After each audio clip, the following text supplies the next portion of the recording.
A committee on gender, social and other humanitarian issues of the Forum of Parliaments of the International Conference on the Great Lakes region met in Kampala, and they discussed issues pertaining education. And there is a report that was released during the meeting that indicates that some of the children who are going to school normally drop out because they lack meals. And thus, there was a communique on that matter. Onyango Kakoba is the Secretary General of the Forum. In most cases, the responsibility is left to the parents. But you find that at times it's very hard for the parents because they are not able to provide that feeding. Some of them even don't have what to eat at home, and therefore becomes very difficult. And that lack of feeding affects children. The government of Uganda is one of the countries commended for making strides in providing free education, especially at primary and secondary level.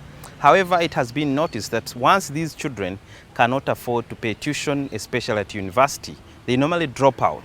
And once they drop out, then there is any demographic dividend that can be derived from such kind of children. That's why we are still emphasizing on the issue of the vocational education training, so that we can have all major partners in the field giving or contributing to raising the economy of this region. The HIV scourge has been affecting many countries in Africa. And there was an example drawn from Zambia where it is believed that there are more HIV cases amongst women than the men. And one of the contributing factors is mainly poverty. Also, the committee made recommendations in that regard. Women don't have a lot of control of who they are. For instance, girls are normally given out to marriages at a very younger age. Some of them are given to marry people who may even be sick. There are cases where girls have been married off to men who are HIV infected. The report also indicated that urban schools, there are more teachers than those schools that are found in rural areas. And this affects the learners because they all sit for the same examinations when it comes to testing them. The government should put in place incentives that will attract teachers to stay in the attract and retain teachers to stay in the rural schools. This is what some other MPs had to say about the challenges that they face in their country when it comes to education. Before coming to the parliament, I was working in the city of Kigali. We gave ourselves a target to not to go beyond 50 students per class in 2020.